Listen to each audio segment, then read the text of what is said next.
धर्मराज नमस्तुभ्यं नमस्ते यमुनाग्रज पाहि मां किंकरई सार्धम सूर्यपुत्र नमोस्तुते। आप सभी को नरक चतुर्दशी की हार्दिक शुभकामनाएं। तो आज की इस वीडियो में मैं आपको सुनाने वाली हूँ नरक चतुर्दशी की 3 पौराणिक कथाएं। इसीलिए वीडियो को अंत तक जरूर देखिएगा और कथाओं को जरूर सुनिएगा। और हाँ, वीडियो अच्छी लगे तो लाइक एंड शेयर जरूर कीजिएगा, चैनल को सब्सक्राइब भी कर ही दीजिएगा। देखिए, कार्तिक मास के कृष्ण पक्ष की चतुर्दशी तिथि के दिन नरक चतुर्दशी का पर्व मनाया जाता है। इस दिन नरकासुर का वध हुआ था, तभी से नरक चतुर्दशी के रूप में इस दिन को मनाने की परंपरा है। माना जाता है कि नरक चतुर्दशी के दिन यम देवता के नाम से दीपक जलाने से व्यक्ति को यमलोक की यातनाएं नहीं भुगतनी पड़ती और मृत्यु के बाद भी होने वाले कष्टों से ऐसा व्यक्ति बच जाता है। देखिए, नरक चतुर्दशी के बारे में पुराणों में बहुत सारी कथाएं प्रचलित है, जिसमें से पहली कथा के अनुसार भगवान कृष्ण अपनी 8 पत्नियों के साथ द्वारिका में रहते थे। एक दिन देवराज इंद्र भगवान कृष्ण के पास आए और कहा कि हे कृष्ण, दैत्यराज भौमासुर के अत्याचार की वजह से देवता गण त्राही त्राही कर रहे हैं। भौमासुर को ही नरकासुर कहा जाता है। क्रूर भौमासुर ने वरुण का छत्र, आदित्य के कुंडल और देवताओं से मणि छीन ली है और वह तीनों लोगों का राजा बन गया है। भौमासुर ने पृथ्वी के कई राजाओं और आम जन की कन्याओं का भी हरण कर लिया है और उसने 16,000 स्त्रियों को अपनी बंदी गृह में डाल लिया है। कृपया करके इन तीनों लोगों को उस क्रूर राक्षस से बचाइए। तब देवराज इंद्र की बात सुनकर भगवान कृष्ण अपनी पत्नी सत्यभामा के साथ गरुड़ पर सवार होकर प्रागज्योतिषपुर पहुँचे, जहाँ वह क्रूर भौमासुर रहता था। वहाँ पहुँचकर भगवान कृष्ण ने अपनी पत्नी सत्यभामा की मदद से सबसे पहले मुर दैत्य सहित मुर के 6 पुत्रों ताम्र, अंतरिक्ष, श्रवण, विभावसु, नभश्वान और अरुण का वध कर दिया। मुर दैत्य का वध हो जाने का समाचार सुनकर भौमासुर अपने अनेक सेनापतियों और दैत्यों की सेना को साथ लेकर युद्ध के लिए निकला। भौमासुर को स्त्री के हाथों मरने का शाप था, इसीलिए भगवान श्री कृष्ण ने अपनी पत्नी सत्यभामा को सारथी बनाया और घोर युद्ध के बाद अंत में श्री कृष्ण ने सत्यभामा की सहायता से उसका वध कर डाला और इस प्रकार भौमासुर को मारकर श्री कृष्ण ने उसके पुत्र भगदत्त को अभयदान देकर उसे प्रागज्योतिष का राजा बनाया। भगदत्त कौरवों की ओर से महाभारत युद्ध में लड़ा था और जिस दिन भगवान श्री कृष्ण ने भौमासुर का यानी कि नरकासुर का वध किया था, उस दिन कार्तिक माह की कृष्ण पक्ष की चतुर्दशी तिथि थी, इसीलिए इसे नरक चतुर्दशी भी कहा जाता है। इस दिन श्री कृष्ण ने नरकासुर का वध किया था और उसकी कैद से 16,000 स्त्रियों को मुक्त कराया था और इसी खुशी के कारण उस दिन दीपक जलाए गए और चारों तरफ दीपदान भी किया गया।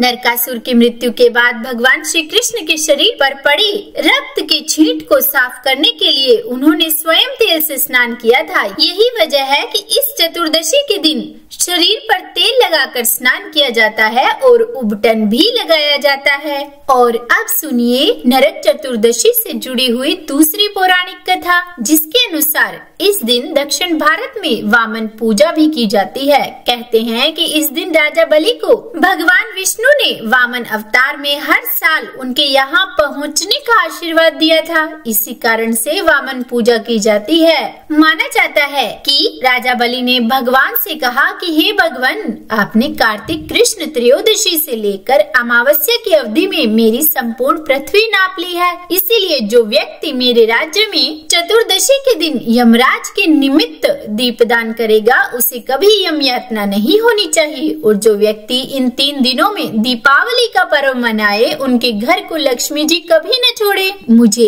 ऐसा वरदान दीजिए। तब यह प्रार्थना सुनकर भगवान वामन बोले कि हे राजन, ऐसा ही होगा, तथास्तु। और फिर उसके बाद भगवान वामन द्वारा राजा बलि को दिए इस वरदान के बाद से ही नरक चतुर्दशी के दिन यमराज के निमित्त व्रत, पूजन और दीपदान का प्रचलन आरंभ हुआ। कहा जाता है कि नरक चतुर्दशी के दिन अपने घर की बाहर दहलीज पर 4 मुख वाला आटे का दिया बनाकर उसमें तेल डालकर उसका पूजन करके यानी कि रोली लगाकर, अक्षत लगाकर और फिर उस दीपक को यमराज के नाम से जलाना चाहिए। और अब सुनिए नरक चतुर्दशी से जुड़ी हुई तीसरी पौराणिक कथा, जिसके अनुसार एक बार रंतिदेव नामक एक धर्मात्मा राजा थे। उन्होंने अनजाने में भी कोई पाप नहीं किया था। फिर भी जब मृत्यु का समय आया तो यमदूत उन्हें नरक ले जाने के लिए आ धमके। राजा ने कहा कि आप मुझ पर कृपा करके यह बताइए कि मेरे किस अपराध के कारण मुझे नरक जाना पड़ रहा है। यह सुनकर यमदूत ने कहा कि हे राजन, एक बार आपके द्वार से एक ब्राह्मण भूखा लौट गया था, यह उसी पाप कर्म का फल है। तब यह सुनकर राजा ने यमदूत से 1 वर्ष का समय मांगा। तब यमदूतों ने राजा को 1 वर्ष की मोहलत दे भी दी। और फिर उसके बाद राजा अपनी चिंता को लेकर ऋषियों के पास पहुँचे और उन्हें अपनी सारी कहानी सुनाकर उनसे इस पाप से मुक्ति का उपाय पूछा। तब ऋषि ने उन्हें बताया कि कार्तिक मास के कृष्ण पक्ष की जो चतुर्दशी तिथि है उसका आप व्रत करें और ब्राह्मणों को भोजन करवाकर उनके प्रति हुए अपने अपराधों के लिए क्षमा याचना करें। और फिर राजा ने वैसा ही किया जैसा कि ऋषियों ने उन्हें बताया और इस प्रकार राजा पाप मुक्त हुए और उन्हें विष्णु लोक में स्थान प्राप्त हुआ। और उसी दिन से पाप और नरक से मुक्ति हेतु भूलोक में इस कार्तिक कृष्ण पक्ष की चतुर्दशी के दिन का व्रत प्रचलित हो गया। तो बोलिए भगवान विष्णु की जय, माता लक्ष्मी की जय। देखिए नरक चतुर्दशी के दिन भगवान श्री कृष्ण देवता यमराज की पूजा करनी चाहिए। इस दिन दक्षिण दिशा में यम का दीपक भी जरूर जलाना चाहिए।